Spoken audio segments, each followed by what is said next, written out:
Hello everyone, welcome back to the channel, Family in Real Life, and today I'm sharing with you all about planning and going to Disneyland Paris, specifically for US military. Now, if you're not military, just fast forward like 2 minutes and you'll be able to be all caught up on how our trip went and all the tips and tricks we have for you. So if you are US military, you get half off of your tickets. We bought them online. We did not buy them from an MWR or a base or anything. It's through the Disneyland Paris website. They don't do any verification online. So you don't have to worry about that. You don't have to upload anything. You don't do ID.me. They verify in person when you get there. So I actually have all of this in my vlog that I've been trying to get made and showing everything that we did, but just for the here and now, you need to have your military ID ready when you get to the gates to scan in to get to the park. Price-wise, they do surge pricing. So on slower days, it costs less to go, and on busy days, it costs more to go. Because we went on a Tuesday, Wednesday, it's a 2-day pass that we got that is the discount as well. There's no other discounted passes. It's the 2-day for the price of one. And we did a Tuesday, Wednesday, and so it costs under $100 per person. Right now, the euro and the dollar are even, or so close to even that it's negligible. So whatever I end up saying, just understand that they're all even right now. So we paid, I believe, $480 for 5 of us to go. That was 3 kids and 2 adults. Then for staying, we did stay off property. So when it comes to on property, you would just need to call them and see if they have any specials to couple with that ticket, because typically their packages would be tickets and hotel, and the tickets are such a good price that they don't usually combine it with other things. So that's something you'll have to call. We booked not a hotel, like an apartment or an Airbnb off of booking.com, and we paid around 400 euros for 3 nights, 4 days. And we really liked the way it was set up, which is why we picked that one. So whatever your accommodations are, there's a lot of ways to get to the park, which is really nice. The first day we were there, and I do have an entire parking video on this because there's so many options. So I'm not gonna go into like all the details, but I do have another video coming on this. The first day we drove to an RER station. We parked our car there and we took the RER to Disneyland Paris. We were 1 stop away, so we weren't far anyway. It was maybe a 3 to 5 minute drive, park, get out, get on the train, 1 stop, and we were there.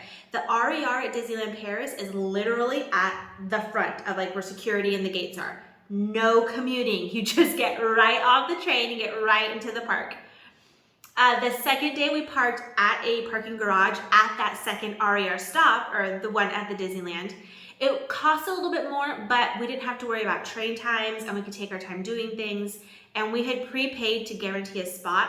If you showed up there and tried to get parking, then you risked not getting a spot. And then you have to go to the Disneyland parking. The Disneyland parking is actually kind of far. And so they have you go park away from the parks, kind of like on the southeast side of it. And then you take shuttle buses in from the parking. So honestly, when we were looking at the maps, the Disneyland official parking over here was just as far as our hotel, right? And it took us about 10 minutes to drive. So then why would we, it just didn't make sense for us to do it because we did have our car. If you don't have your car, different story, right? What else? Some really good kind of budget tips, because it is expensive for food. It's more expensive than F-telling. And if you've seen our channel, we go to F-telling a ton, and we can easily spend under 100 a day, even under 50 a day if we go. And, that's not the price. That's not how it works at Disney. Stuff is much more expensive. Drinks start at 4 euros-ish, like $3.90, right? So for a bottle of water or soda, whatever.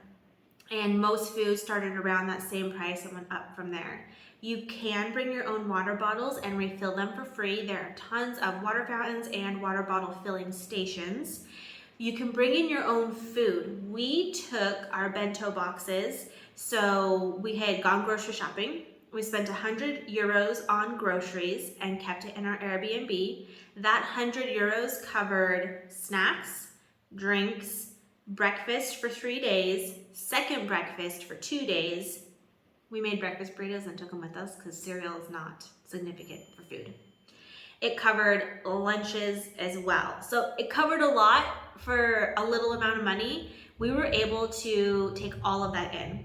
So we didn't take a cooler because it kind of seemed to be like on the edge. We weren't sure. And online said no large coolers, but then you kind of wonder what's a large cooler. So we had our bento boxes for the kids. We had snacks in their backpacks, so we always have our kids take a little backpack, a mini backpack or something. I don't recommend a drawstring bag because they hurt shoulders, and it was a disaster halfway through the day because we couldn't find my youngest daughter's backpack. So thick straps, mini backpack. Here in Belgium, we get them from Decathlon. They're like €3. They're totally worth it. The kids had drinks and snacks in their bags for the most of the day. My husband and I both had bags as well. My husband had more snacks and drinks and his food, and then sometimes my food because he's nice and he would carry it for me. His was a full-size backpack. Mine was my purse backpack. I had actually camera, GoPro, batteries, drinks in mine. So that is how we brought stuff in just to keep some of the pricing down. Now we still did budget. For the 4 days, we budgeted €500. So right away, that 100 for groceries was gone. We tried to stay under €100 a day when we were in the actual park. So if you're out in Disney Village, which is outside in between the two parks, there's tons of dining options, and you can share meals, or there's a McDonald's there, you can go there, we went to Earl of Sandwich, and the 5 of us ate dinner there for right nearing €40. I want to say it was like 37 for all 5 of us. And that was a kid's meal, a pizza for my big kids to share, and then our own sandwiches for my husband and I. And I don't even think we got a drink because we all had already had some with us, and the kids' meals came with a Capri Sun or something. So you can have a dinner experience that isn't hundreds and hundreds of dollars. In the actual parks, we ate at Hyperion Cafe for dinner. Same thing, my husband and I shared a meal because honestly they're substantial. It was €20 for a double whatever burger, fries, and a drink, so we shared that, and a dessert. Came with a dessert too. And then it was around €9 for a kid's meal, and somehow we had kind of arranged a couple side dishes and 2 meals, and it was like €40 for all 5 of us for our first day at Disney for dinner. Now the second day we wanted a dining experience and we wanted the real thing, and so we had booked Chez Remy months ago. They open up reservations for the more experienced dining and character dining 2 months in advance. You do it on the app. So if you don't have the Disneyland app, download it. And if you want to do a dining experience, you seriously have to set like a date or a timer on your phone. You can try to show up and go standby, but there's no guarantees you get a spot. Most of like the fancy or fun or cool whatever restaurants, you have to have a reservation. And so we did Chez Remy for the 5 of us because you do have to, there's no sharing or anything there. We spent, I believe, €145 for dinner on the second day. Again, that's what we budgeted for. So we had a little bit of both worlds. Some of the, saving money, and some really going out and getting everything in this really cool restaurant. And it was like a 7. It was like a 7 out of 10. The food was good, but it wasn't like amazing. Anyway, I won't get into that. As for fast passes, they're now called Premier Passes. They change the rate every day, and they change it by popularity. So the very popular rides that fill up right away cost more. At Disneyland, we did not buy any Premier Passes. We got in there when the park opened right at 9:30. We spent the entire day there. We were there 12 hours, and we just stuck it out in lines. We noticed pretty consistently that the wait times were off. If it said 20 minutes, we were waiting 30. We had one that said 20, and we waited 45. We had one that we got through the whole line at 40. We were there 45 minutes. It said 45. We were probably 4 or 5, next train loadings to get on, and the ride shut down. And then so they gave us fast passes to come back, which was awesome. But I don't know if it's a staffing issue, a mechanical issue. It feels like they're understaffed and things are going slower. Or weird things like staff members saying different things on the same ride. So we had gone on Haunted Mansion and they let the 3 kids go together and us 2 adults. We went again the next day and they said, no, 2 by 2 only, 2 by 2 only. I can't let you, I can't do it. I'm like, but, and then like it held everybody up another 20, 30 seconds because this guy was saying, no, I can't do it. As for Walt Disney Studios, we went on the second day. We did buy 1 premiere pass because even though we had gotten in right when they opened, there's people there with the Disney Magic Hours, so we weren't part of that. And Crush's Coaster was already 60 minutes at opening, and the 3 minutes we stood in line and said, never mind, let's buy a premiere pass, it went from 60 to 90. And then 5 minutes later, it was at 110. So it just is crazy. And so that was the only ride we felt like we wanted to pay for, the premiere pass. It gives you a slotted time, same concept as a fast pass, you just had to pay for it. Got right to the front of the line, got right on like 30 minutes later. And we just did other rides in the meantime. As for suitability for all kids, honestly, they have a really great combination of low thrill, like your Peter Pan, Pinocchio, Snow White. Small World was closed, but it's there as well. Things like that are like those low thrill entertainment kind of things, and high speed thrills and some in between. Our kids are on that full range, and so it makes it interesting. As for parent swap, and because of that range, they did let us parent swap with our 10-year-old. So it isn't just about babies and strollers and all of that. They will let you parent swap if your kid is older. So I took the girls on Hyperspace Mountain, and my husband took my son onto the Auto Experience, Autopia thing, whatever it is, right next to Hyperspace Mountain. We got through in about 15, 20 minutes. And I was asking them, like, hey, before we got on, like, hey, he doesn't want to ride this. And the guy said, it's okay. Go through the ride, go on it. When you exit, ask for a parent swap. That was it. Like, we went on the ride, got the parent swap. I gave it to my husband. He was able to take him and 1 person. So he took Julia, my daughter, my oldest, with him again. And she got to go a second time and he got to go his first time. So it's very nice that they allow you to do that. You can also, like if you don't want to go through the hassle of swapping and separating your group, you can just take them with you through the line, and most rides, either they have a waiting area and your child can wait there if they're old enough, like my son is 10, he's old enough to wait the 3 minutes, or they have, the wait area, is at the loading where you're loading on the ride, or they have like an exit right around that spot and you would just come around there. So we tried once on Hyperspace Mountain for him waiting. We tried on Tower of Terror, and he stayed with us because we weren't clear on what we wanted to do, and kids changed their minds on the new Avengers ride. And so I think he went through the whole line, and my youngest bailed, so then we got a swap ticket instead. Anyway, you can do that, and it's not just for kids. So that's a really nice thing if you have kids that don't want to do those big thrill rides. You can take strollers. We took our wagon, no problem. People had wagons. We left things in the wagon that we wouldn't care about if they got stolen. For example, our lunch was in there, right? We did not leave anything valuable in there, so our jackets or shoes or whatever that we had, that's all we left in there. Because sometimes you don't want to keep toting the backpack and you're just like, oh, I'm gonna die. So that's nice. Not to say it doesn't happen, I'm just saying it didn't happen to us. As for wait times, typically we let our kids take their tablets to F-telling if we see before we get there that wait times will be busy. And we were like, no, it's a family experience. It's Disney. There's so much to see. I wish we would have let them bring their tablets or some kind of like a game or toy or something. Some of those waits, it's hard standing for an hour plus, right? We got into a line that said, and we're like, hey, it's 60 minutes, you guys. Like, oh yeah, it's okay. And then everyone's like dying. Some were trying to play rock, paper, scissors and do other games to keep them entertained. And this was the web experience. It did take a long time to get inside where you actually saw anything that would, kind of keep you preoccupied from the fact that you're just standing there waiting.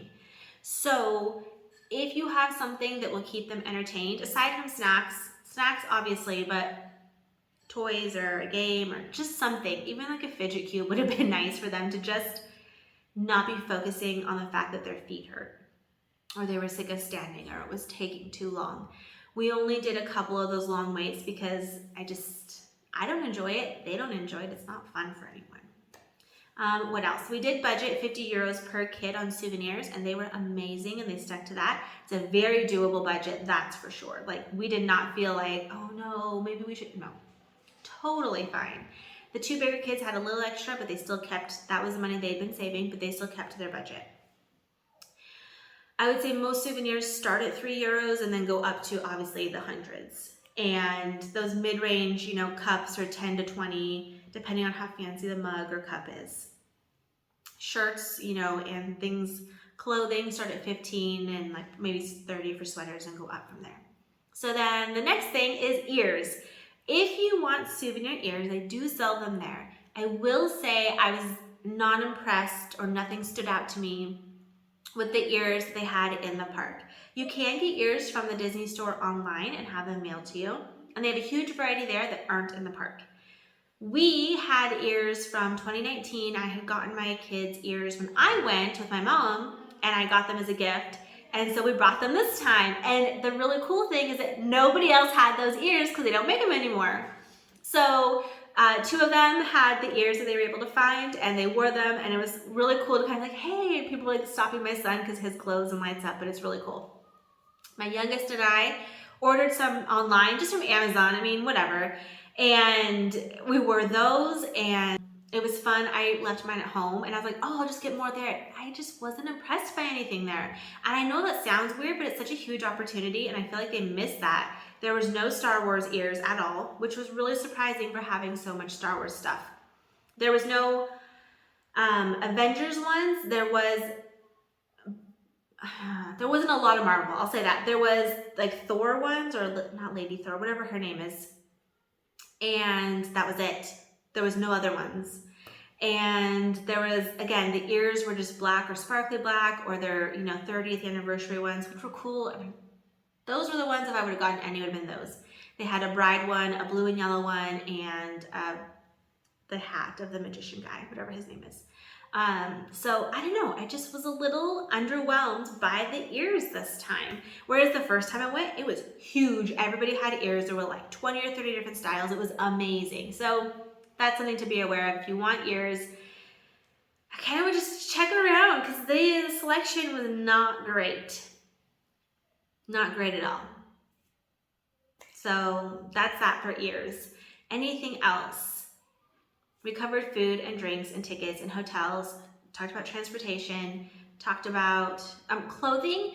Definitely still bring some layers, because even though it said it was going to be in the mid 60s to high 60s, the first day it was overcast the entire day, so it did not feel warm at all. So we had our sweaters and jackets on for probably 90% of the day. The next day was the same forecast for temperature, and I think even the same forecast for the cloudiness, and then it was sunny all day. So have layers, because then we're like, oh, too warm, right, and taking them all off. If you want to bring extra shoes, you can. We did, and then no one ended up switching. It is what it is. We did do the full 12-hour days, both days. And Avengers Campus is actually open until 10:30 right now. And so we then went back after Disneyland closed and went to Avengers Campus and got right onto a ride, and we stayed until I think almost 10:30. There's a lot of chances to meet characters. Either you wait in a line. The smaller lines are probably a 15-20 minute wait. The longer lines, like where they have Mickey Mouse and all the princesses set up, is like 2 hours. You will see a lot of characters walking around. Unfortunately, if they're like just walking, they're not gonna really stop for you. And I have a video of this, but I'll share it when I do my Disney Studios video, that Thor and Loki came out, and they came out of wherever they come from, and they walked up to the Avengers sign and walked back, and then walked up and walked back. That was it. So it was like a mob chasing them. We happened to get a picture. It was fantastic. Of the 3 or 4 times they stopped for one photo, one of them was my daughter, which was amazing. It made her day. But you'll have those moments where you see characters and then they're not there to stop and take pictures and interact. They're just walking through, kind of. It was weird. But in that same breath, they do have a lot of characters out. So at least you get to see them in some capacity if you don't get to go do a picture or autograph. I think autographs have gotten a lot harder than they used to be, or maybe just because Disneyland itself is smaller, Disneyland Paris, sorry, is smaller. Maybe they just don't have maybe the right areas to do it all in. I don't know. Anything else? I don't know. If you have specific questions and you want to know all about the park, comment below. Let me know what questions you have. I will do my very best to answer them. We did go for 2 full days and we did do both parks, and it was just fantastic. And I don't know. Oh, last thing. Download the app. Plan your day. Don't just go in willy-nilly. You'll waste so much time. Like, oh, I guess I'll go here, and try not to ping pong back and forth. Because it's a huge time waster. The park is a lot smaller than, say, Efteling, where we definitely don't ping pong there because it's like a mile. Disneyland Paris, you can kind of like go back and forth a little, but it's a lot of time and a lot more walking. I would start in one spot and go around, or start in the middle and then go whatever. That was one thing I'd say, definitely talk with your kids and your family or whoever you're going with to say what interests you and what you actually want to go to. Because we kind of had this huge wasted moment where we thought the kids wanted to do the dark rides of Peter Pan, Snow White, Pinocchio.